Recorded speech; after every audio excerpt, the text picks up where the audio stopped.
So I will continue from the Wednesday talk, talking about the zero knowledge progress in the latest recent years, and what can we still improve about them.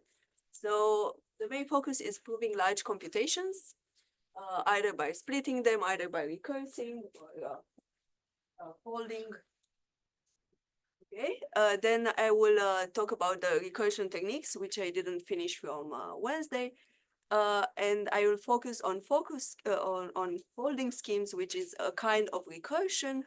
We will see what's special about this type, and then let's see how fast can we go. All these techniques are described.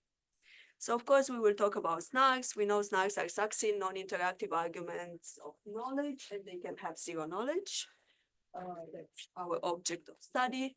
I presented you the research in the latest years, so we will be in this part of the advancements, like looking at recursion and folding. Okay. And I will focus on a specific case of proving large circuits. So this is a large circuit. This is our verifier Alice, and we have a dishonest prover, Pinocchio. And we learned that we can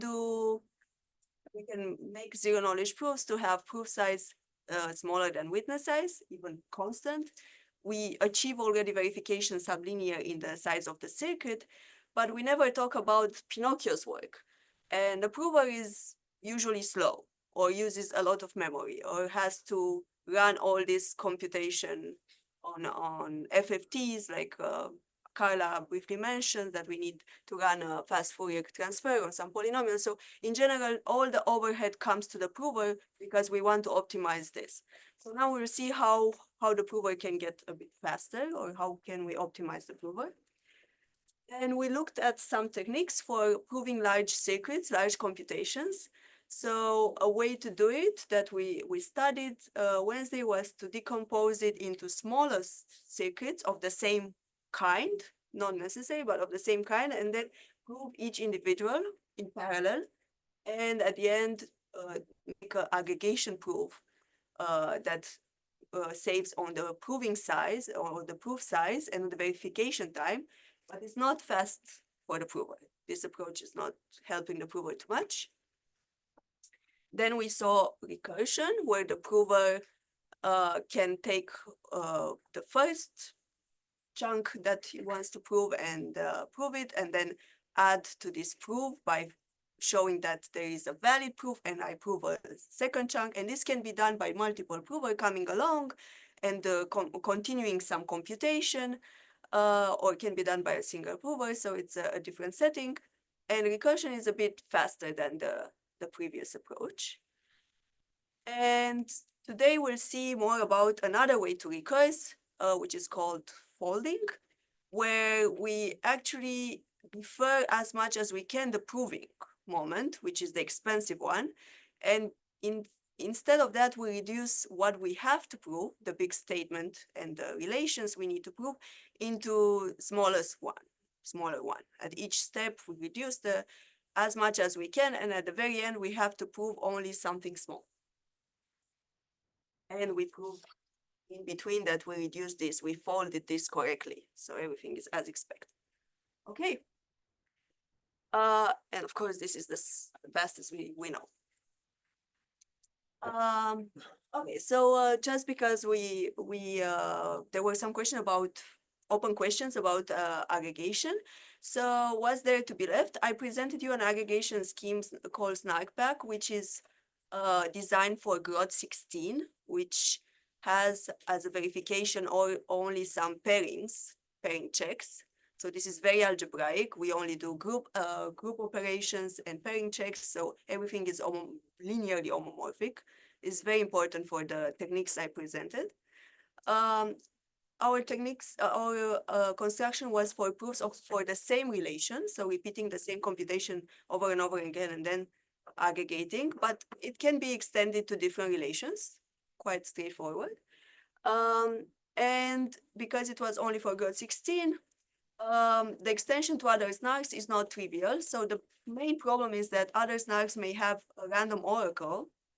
The universal snarks we saw so far need some random oracle to make it non-interactive. So this means that the verifier is not algebraic. It's not fully algebraic. It runs some hash function that breaks the algebraic structure of the computation the verifier does.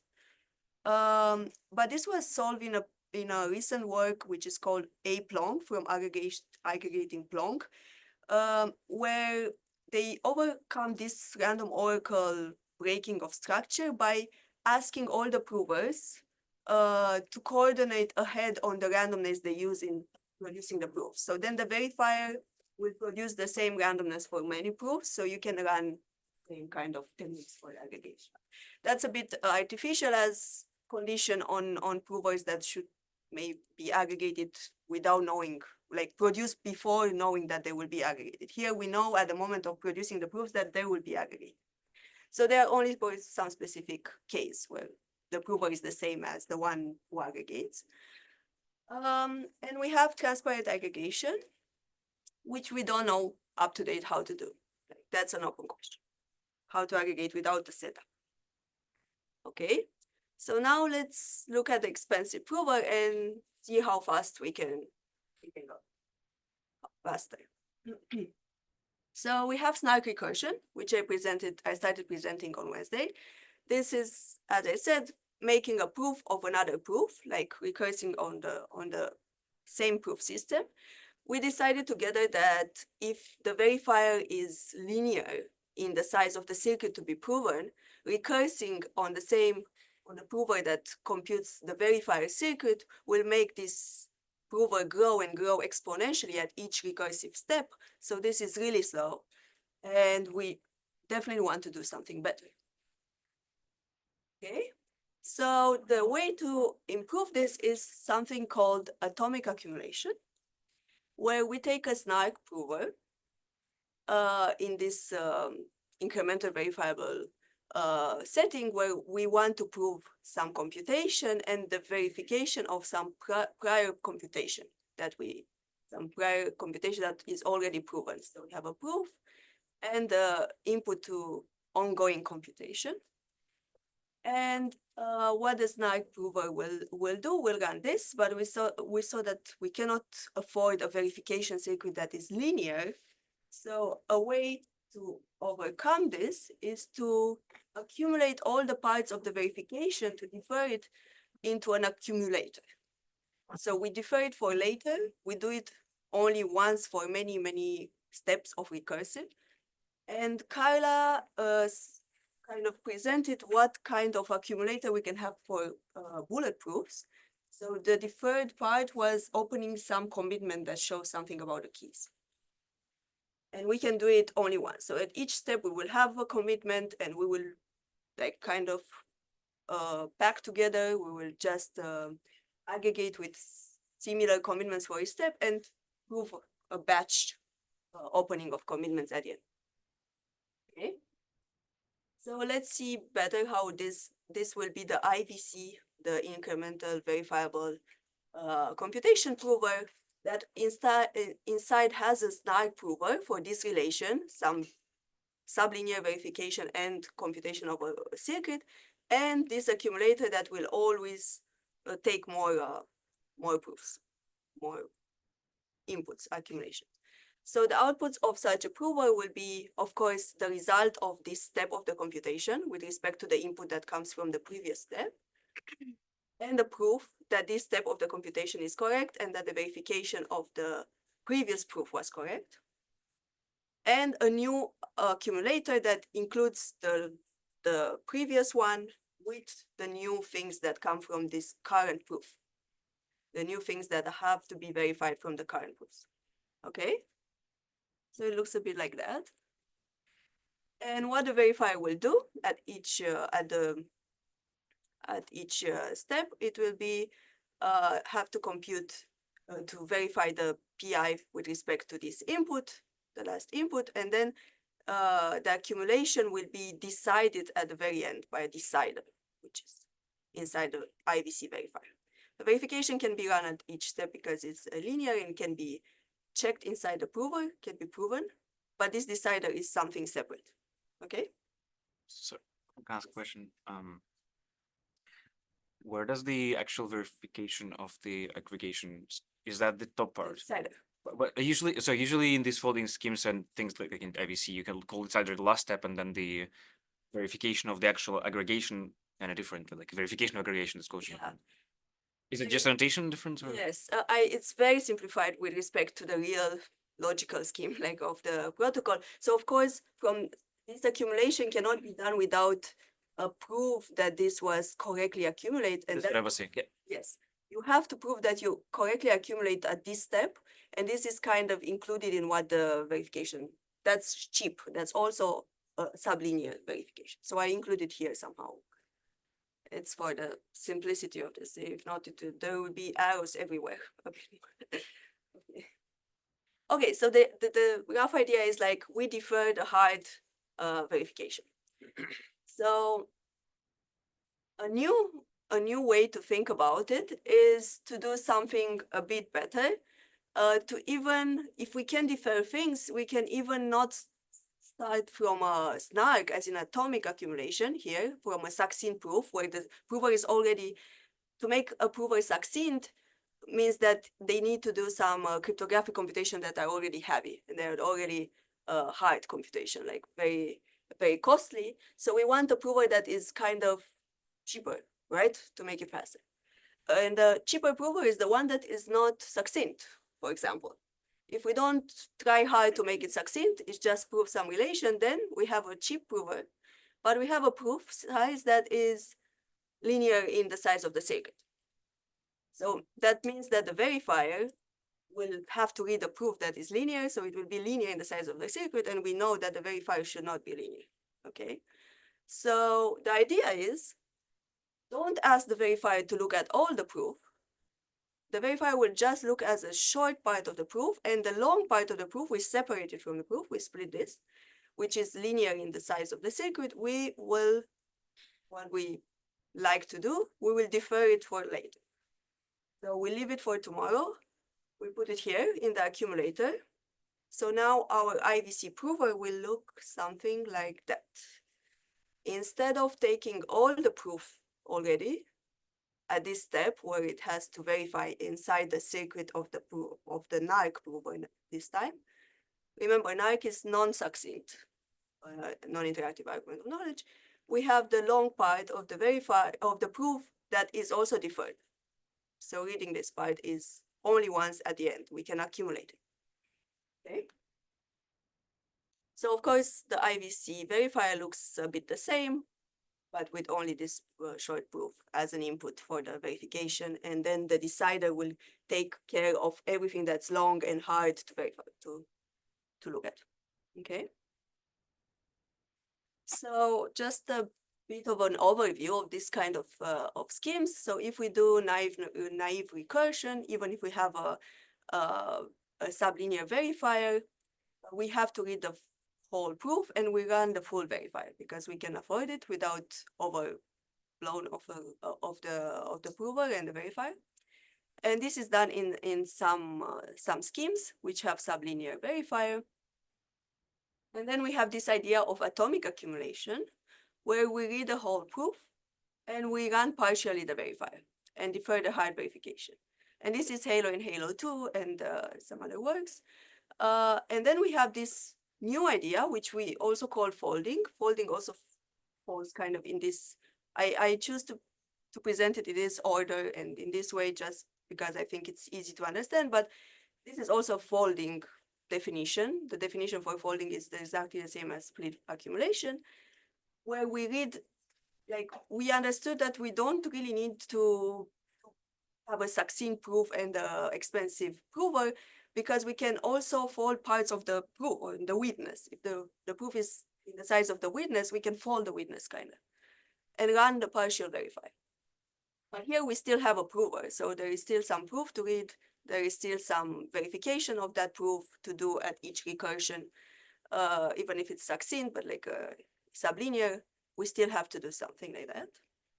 And all these techniques. Quick question. So is folding the witness does that mean we kind of we are folding the long part of the proof? Yes. The witness and long part of the proof is kind of the same. If the proof is the size of the witness, because it's linear in the witness, then it's kind of, actually the whole point is after this work, people ask themselves why even bother having a proof system if it's in the size of the witness as a proof, you just fold the witness. Yeah. Yes. So in this works, provers still have to compute some fast Fourier transforms. They all need cycles of curves, some of them kind of complicated as for implementation. Remember, cycles of curves, I was explaining that in order to write the circuit for the verification from a snark that works on a curve that has order P, has operation in the base field of that curve, which is different from P, so in FQ.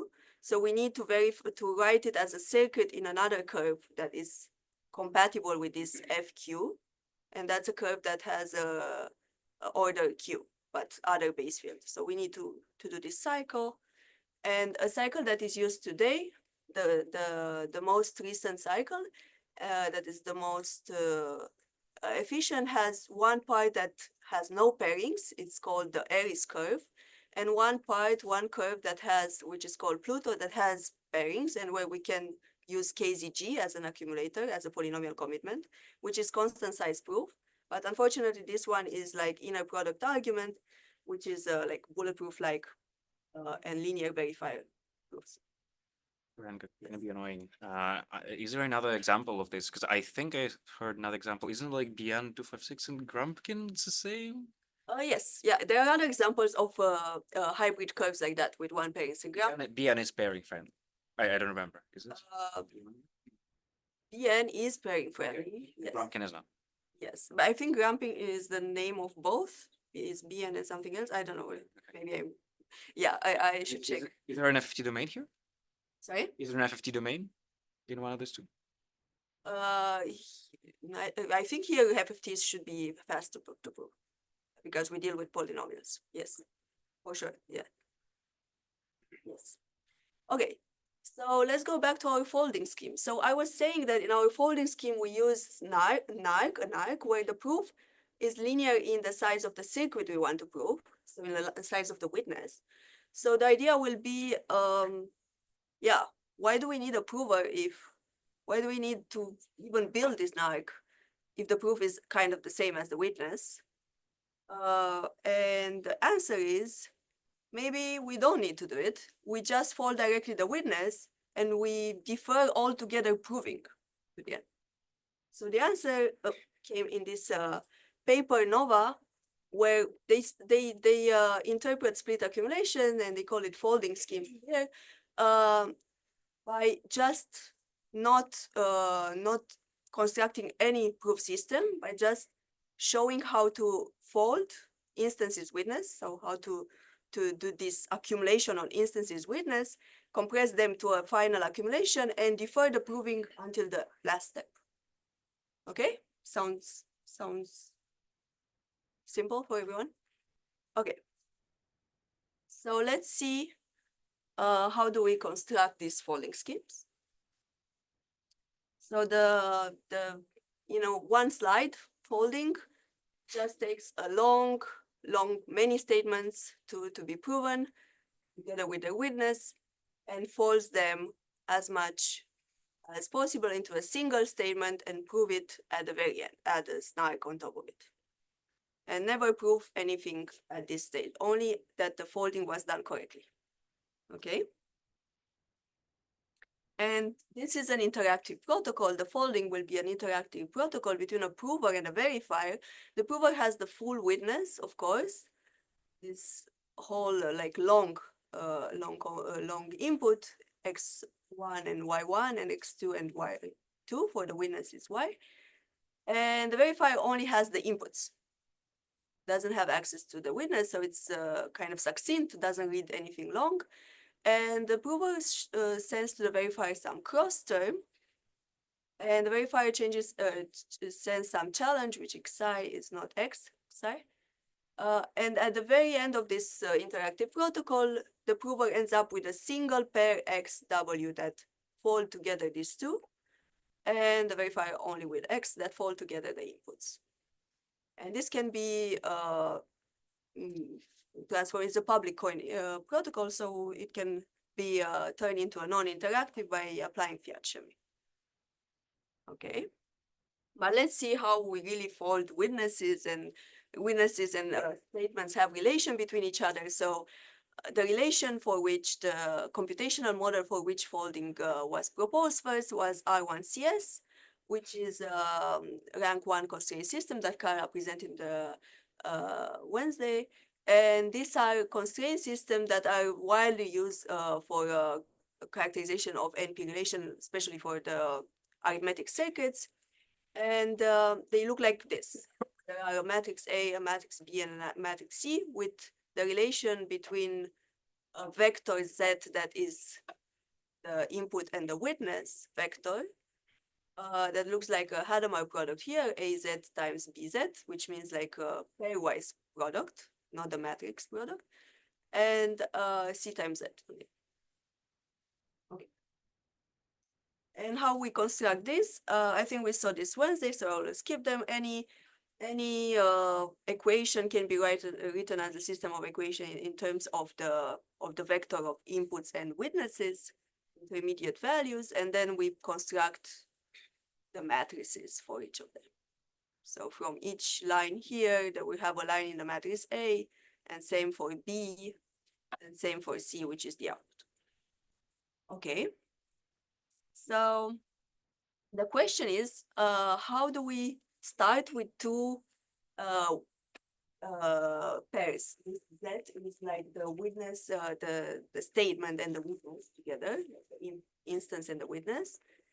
And how do we start from two vectors Z1 and Z2 that correspond to two different statements for R1CS that satisfy here, and we fold it into only one? Any idea? We saw this so many times. Yeah. Random linear combination. Exactly. It's something we talked over and over again in these lectures these days. So we just sample a randomness and we do a random linear combination between the two. Great. But the problem with this is that the resulting thing, it doesn't look anymore as R1CS. So we will obtain indeed some vector Z1 here, ZI capital plus RZ2 times A. This should be what we obtain, yeah, Z1 plus, if we have AZ plus times AZ here. But this, if we develop the two terms here, we will end up with cross terms, as we were used to. There will be a cross term that corresponds to R and one with R squared that don't show up in the original. And even this AZ1, BZ1, we cannot add with AZ2, BZ2 to obtain CZ because this has a term here, right? Let me know if you are convinced of this or you need some time to stare at it. So it definitely looks more ugly than what we expected. We expected to have SZ1 times BZ1 plus AZ2 times BZ2 times is the Hadamard product.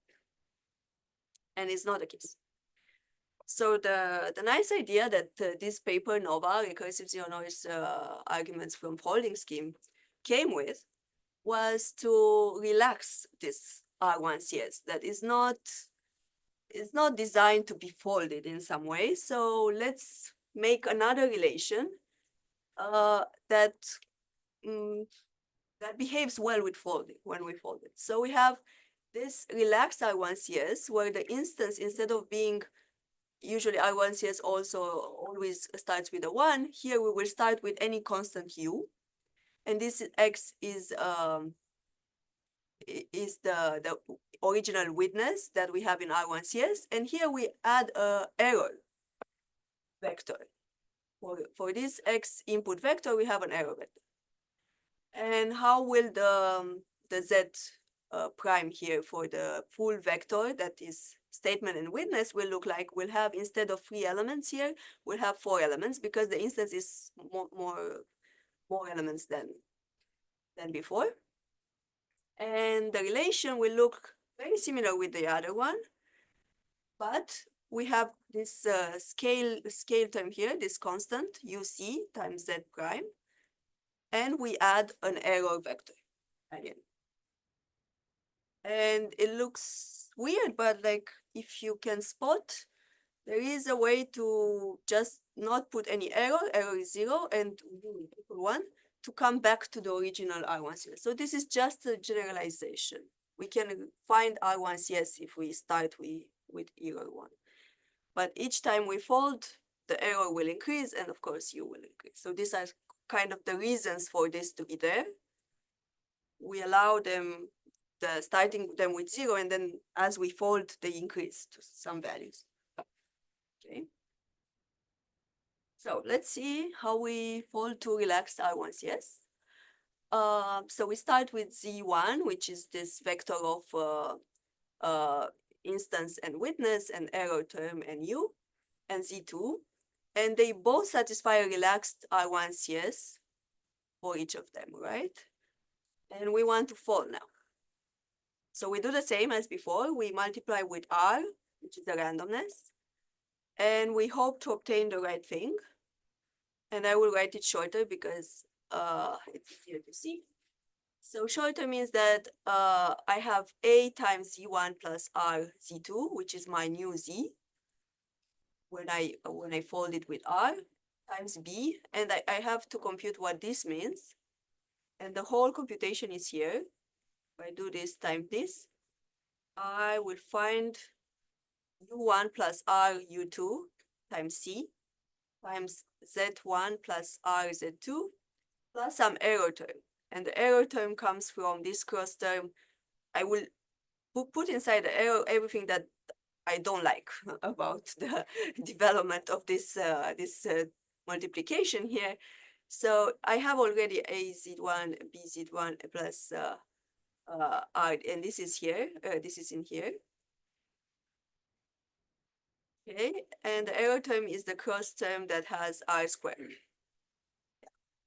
C term comes from here because both AZ1, BZ2, and AZ2, BZ1 show up with an R. So this is Z2. Yeah. Okay. So what do we do now? It's not enough because this error term should be, it's as long as the witness it should be kept secret to have zero knowledge. So we need to hide it somehow. And also we need to commit to the witness to make it shorter. So the folding does not depend on the size of the witness. We need to commit to it when we fold it. So what we will do, we will use the committed relaxed R1CS, also in the same paper, where the instance, instead of having the error term in clear like a vector, it's a commitment to the vector, so it's a constant group element. And the Z also will commit to the witness. Okay, so these are commitments in some group, so it's under some commitment key. And the relation we want to show is that for the vectors committed inside, Z of these vectors is satisfying a relaxed R1CS. Okay. And the protocol between the prover and the verifier will look a bit like that. As I said, we have to first send some cross terms that are the ones that show up, and they are not compatible with just trivially combining the two. And then the verifier will ask some challenge. So all the details are not important, so I'll not go over this protocol. The things that I want to stress here is that the verifier will only look at commitments of the error and of the witness, which are the long vectors. We don't want to have to read as a verifier, and the verifier will need to read U, which are just constant terms, and the vector X of inputs, which are the instances that are proofs. So the instances that are proved should be read by the verifier anyway. So those will be folded on the side of the verifier without any help from the prover. But in this two vectors, we need an interaction between the verifier and the prover in order to fold. And how does it work? At each step, we start with 4 witness vectors and 4 error vectors. And verifier sends this random challenge xi, and together with the cross term that the prover sent, it can go to a new commitment that corresponds to the folded version of the 2 previous ones. So each step, we compute a new commitment to the vector of the witnesses that is fold here, and same for this one, and so on until we end up with only one vector. Yeah. Okay. And also at the end, we will have only one instance and one U, because we folded everything. So yeah, this is what's one round of this protocol here. Okay, so now we are still left with a final instance that we need to prove. Also, what I didn't say is like this protocol doesn't show anything about the satisfiability of this witness with respect to the relaxed R1CS.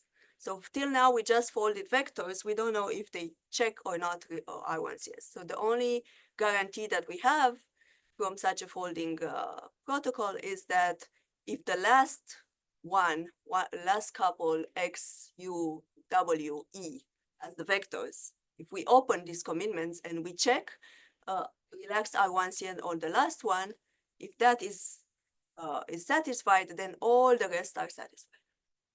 Yes. We're gonna make a small remark, and it includes the defaults were done correctly.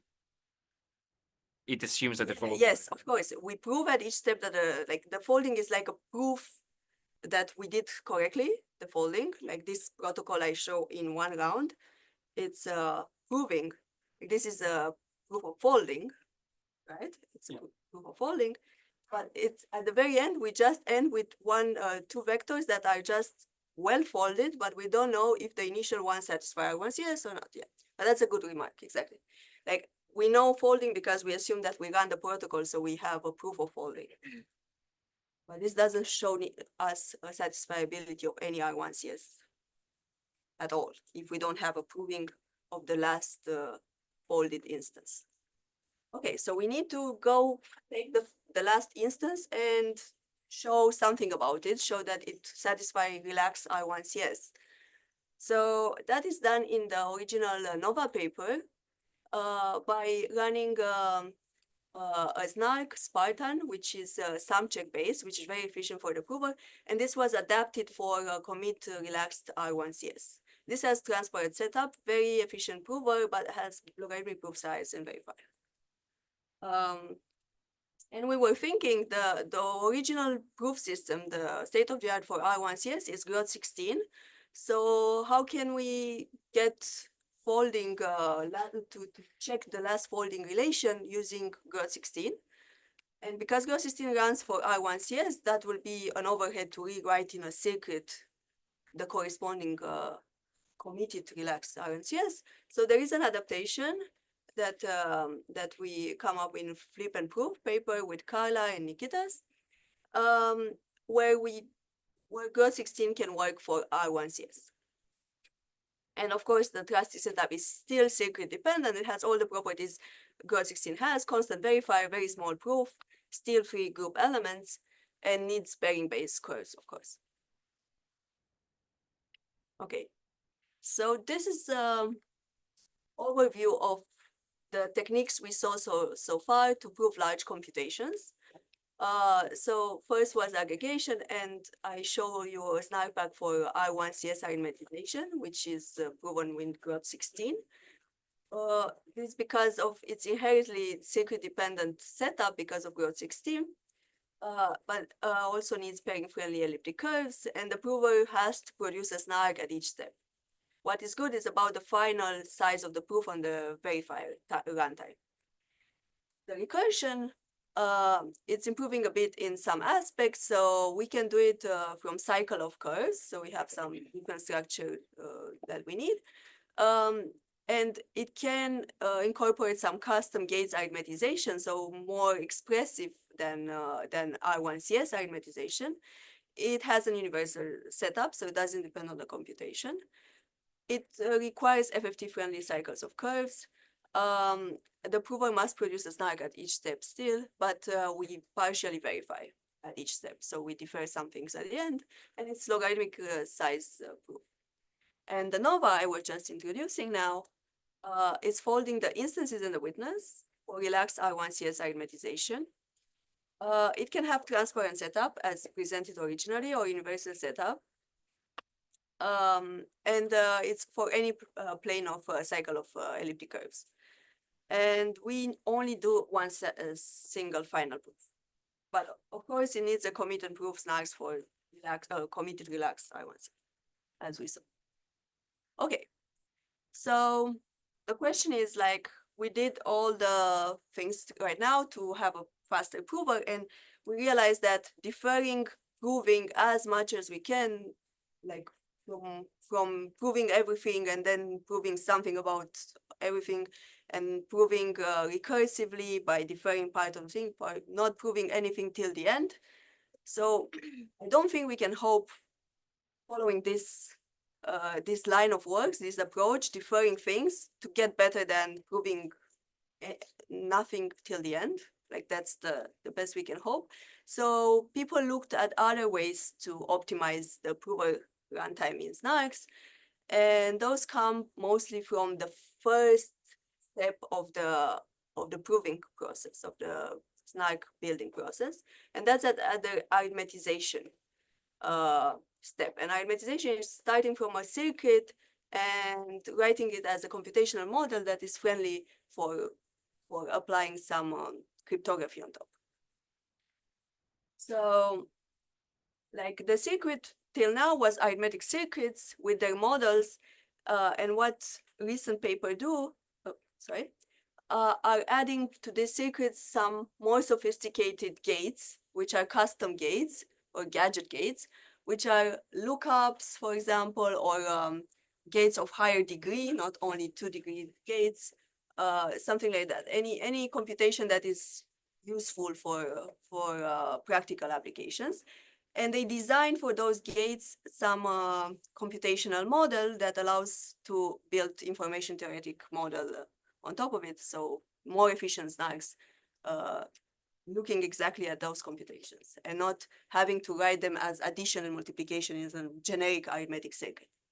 So at the arithmetization, there is a lot of optimization that were done and can be still done probably.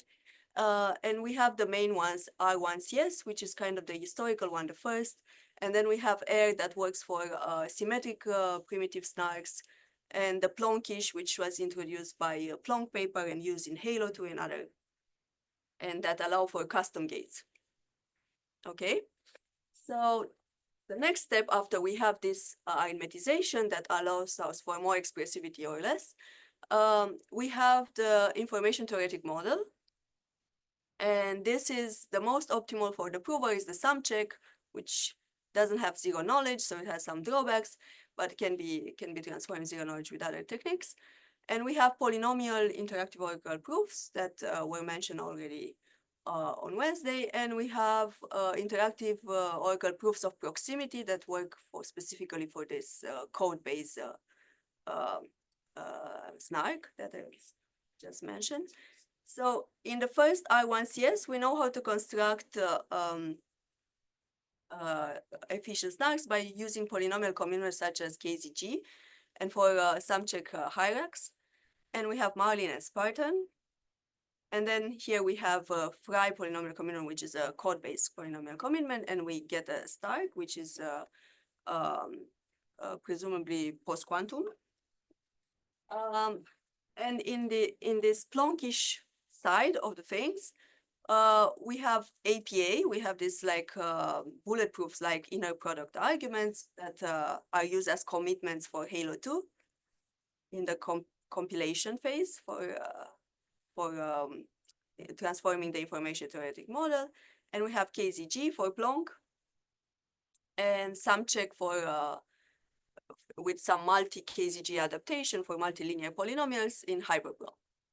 So inspired by what happened till now, till we got into recursion and folding, in the optimization that come with the circuit and the arithmetization part, we the folding was extended to other constraint systems. So generalization that come after Nova focused mainly on just changing the model, the computational model over which we fold, because we decided if we fold at the end, if we fold and we only prove at the end, what we can do with it. We can fold some better representation of the computation, maybe. And better representation of the computation are like Plonk arithmetization, and this is the Sangria paper. Here, they do some generalization in the sense that they can have different function at every step. So not only repeating the same function in the recursive, like not folding the same kind of arithmetization model. And here we have some check folding. So we change a bit the information theoretical part of before folding. That allows for higher degree constraints polynomials and supports lookups also. And also Protostar also supports lookups, so it has these custom gates that I was talking about. Okay, so on the remaining time, I want to prove another approach to folding that helps even more the prover in terms of running time. So this is called flip and prove, and it's a work with Carla and Nikita's that is recently posted on ePrint. So the same approach applies here. We first defer the proving to the end by applying some folding on many instances to be proven. And the size of the resulting proof, the resulting folding procedure is logarithmic, and also the verification of this resulting logarithmic in the size of the input instances that we fold. And we have reduced prover time because we never prove in this stage of folding, so we don't need the fast Fourier transform. We don't need the cycles of curves. We didn't do it differently with just a pairing-based curve, regular curve. Okay. So our flip construction also needs the same background that we saw for girl 16 and other bilinear groups. Just a small reminder of the notation. This is the additive notation. A1 is an element from G1. B with 2 is from G2, and the pairing allows us to check quadratic relation between elements from the first group and the second group into an element in the target group. And that's the way I will represent them. A in an envelope with yellow here is from first group, B is in second, and C in a transparent envelope is from the target group. Okay. So we also need vector commitments. So the main ingredients are kind of a combination between the folding and the aggregation ones that we saw on Wednesday. So the vector commitments we use are the typical one for just committing to vectors in a group. A are field elements to commit to vector in field with elements from a field. We just define the polynomial that has coefficient all the vectors. And because we have this commitment key, which are consecutive powers of some secret value tau encoded in the group, we can run linear evaluation of this polynomial in the group, and we obtain the representation of A evaluated in tau in the group. And that's simply what is KZG commitment, of course, for the commitment for the polynomial A. And the second commitment we use, it's able to commit to elements that come from the group. So all these are elements from the first group, and we want to commit to a vector of them, a vector of A. And as I said, the notation is we put it in the envelope for the target group element, and the commitment will be a target group element that overflown a bit here. So where we have the pairing applied for each element with one of the commitment keys in the second group. So we need to give the commitment keys in first group and second group. I will add them in the slides. And we compute all this product of pairings. Question, Yes. this product of pair is probably quite expensive.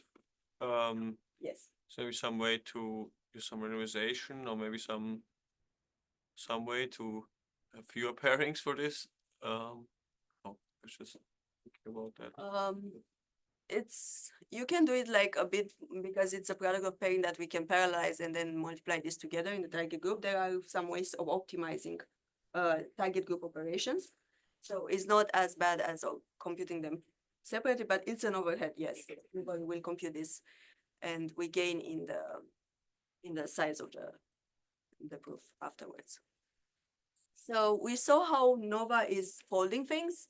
It starts with commitments to a vector of witnesses, and then it folds at each step.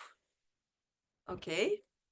So what we will do in flip folding, we'll take all the commitments we have for the witness and for the errors.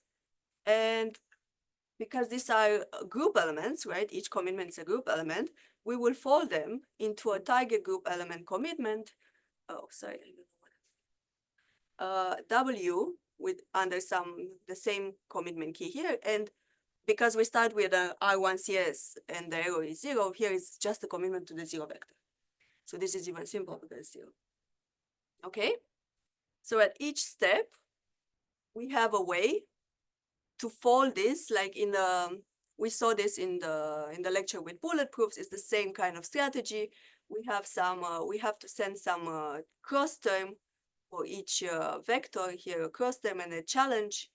And this allows us to fold it by computing the left part plus some challenge times the right part in the bulletproof style.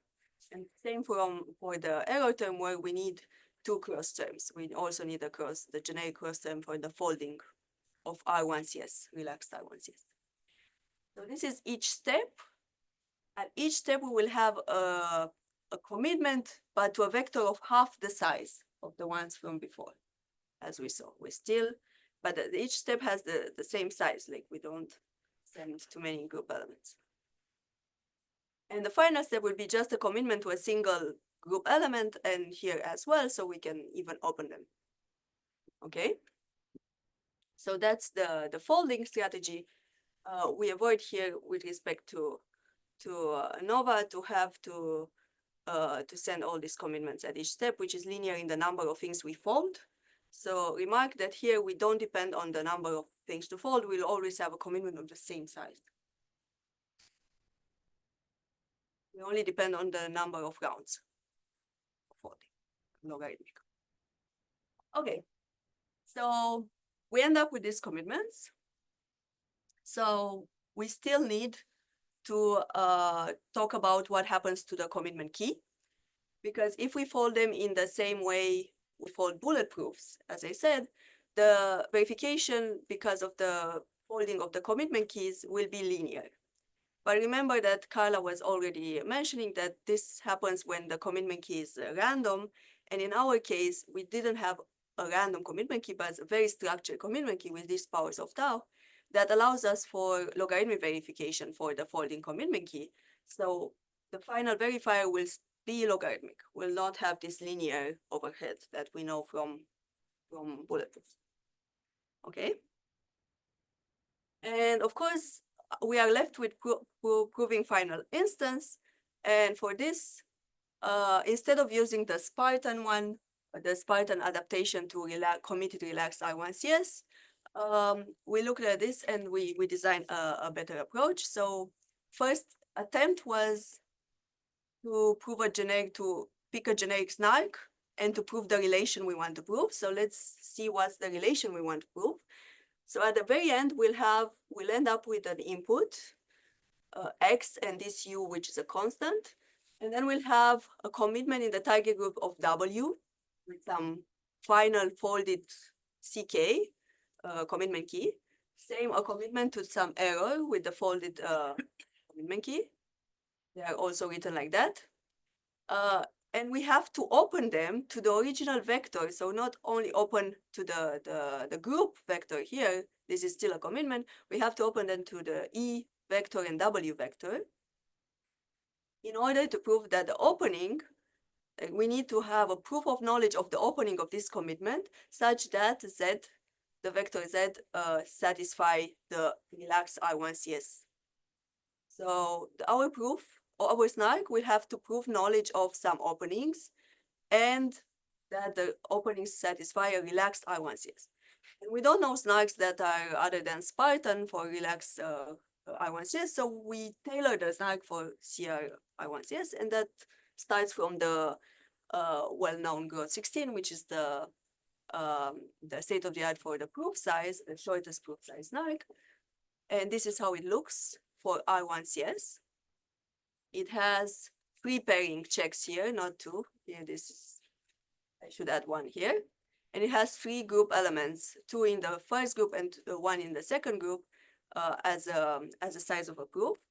So in the adaptation we have for committed relaxed R1CS, we need to add a bunch of randomness in these 2 randomness encoded in the group in the trusted structure reference string in the setup. And this randomness phi will also show in some of the terms. So also this is different from the original growth 16 setup. But at the end, it's not like a lot longer. It's just like we need to have a new trusted setup, especially for the relaxed R1CS. And the proof size, it's also 3 group elements, not more. And opening, this is originally opening for growth 16, and the elements that the 2 pairing checks that should be added in order, those are in order to verify to open the commitments to the error term and the commitments to the witness. They are here to check the opening to say, oh, I have a valid opening for this commitment and it's satisfied. What we open satisfy these other checks for growth 16 for relaxed R1. Okay. So that's the intuition behind it. Like for more detail, you can also look at the paper.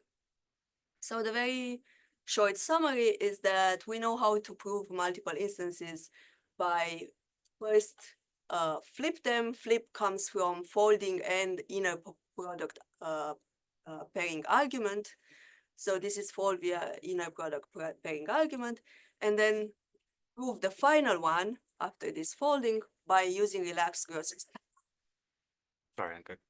Can I once again ask before you stop? Yes. I didn't quite get the last part again. So the main point there is that you have the regular folding, like in Sangria, right? Oh, not Sangria, so Blanc, Nova.